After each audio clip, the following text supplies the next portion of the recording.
आप की अदालतमध्ये film star Gulshan Grover यांच्यावर आरोप आहे की हे खऱ्या आयुष्यात सुद्धा खलनायक आहेत. गुलशनजी, ही गोष्ट खरी आहे की तुम्हाला खूप चांगलं वाटतं जेव्हा लोक तुम्हाला म्हणतात कल्लू कलंक कालिया दे लोग मुझको गालियां?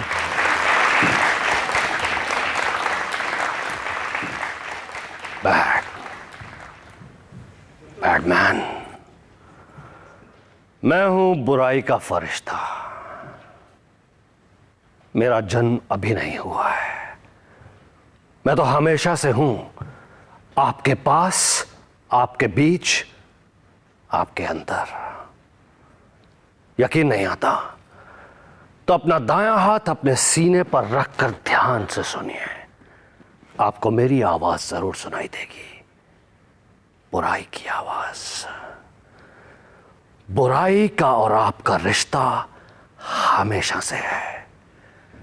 बुराई सबके अंदर है.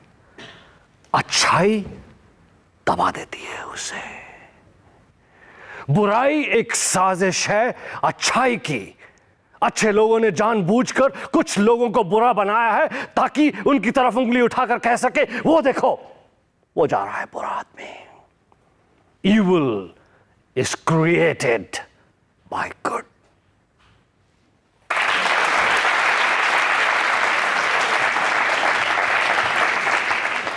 मी तर असं ऐकलंय की तुम्ही लहानपणापासूनच खूप मस्तीखोर होतात, अभ्यासात अजिबात लक्ष देत नव्हता. मी तुम्हाला इतकं सांगू शकतो की जिथे मी राहतो, जिथे मी राहिलो आहे, तिथल्या ज्या लेडीजला, ज्या मावशींना, आंटींना आजपर्यंत विश्वास बसत नाही की एवढा चांगला मुलगा अशा प्रकारचे रोल करू शकतो.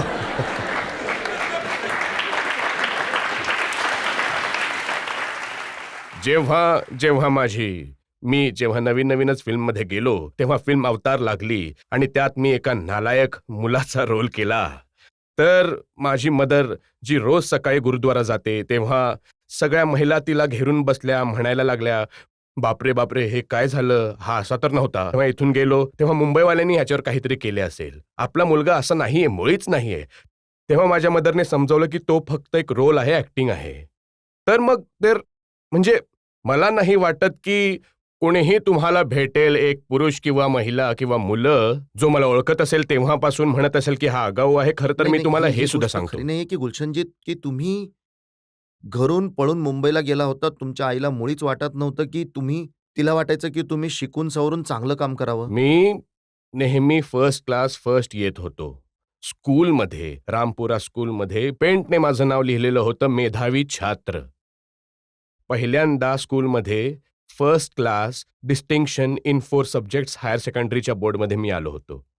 त्यानंतर मी श्रीराम कॉलेज ऑफ कॉमर्समध्ये शिकायला गेलो, जिथे दखल होण्यासाठी 93 पेक्षा जास्त मार्क्स लागत होते. हे तर विश्वास सुद्धा बसणार नाही कुणाला की तुम्ही कॉलेजमध्ये गेला असाल.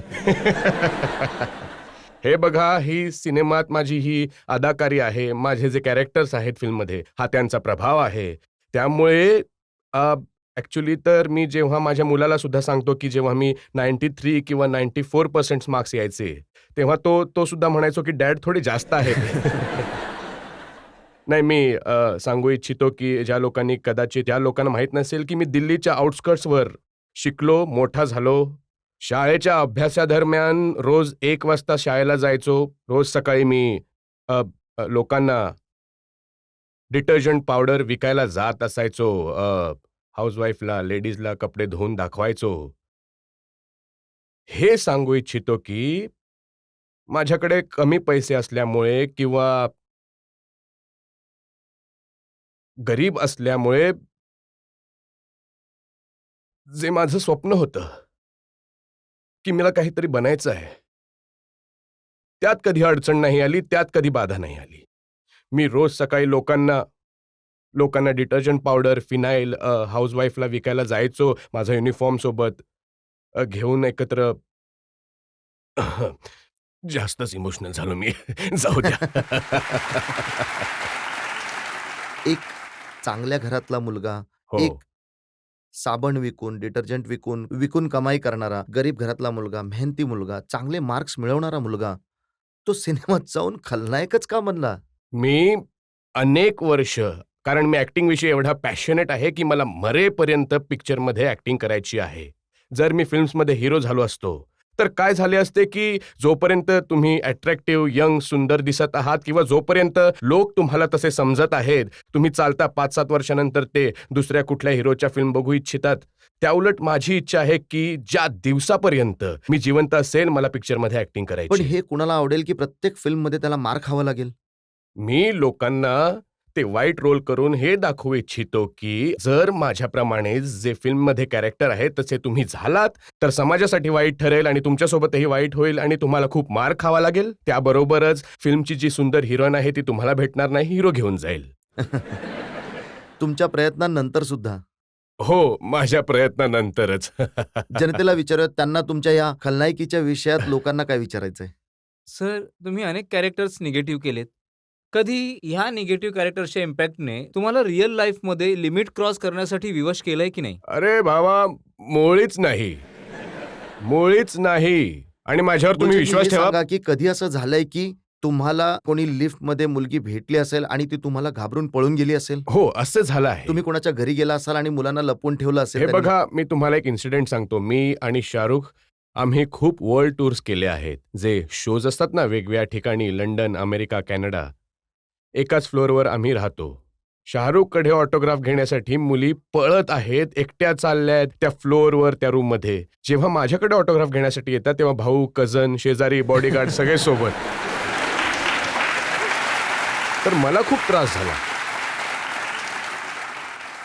मी म्हणालो, हा प्रॉब्लेम आहे यार शाहरुख, तुमच्याकडे त्या कशाही यायला तयार आहेत ऑटोग्राफ घेण्यासाठी. माझ्याकडे सगळ्यांना घेऊन येतात.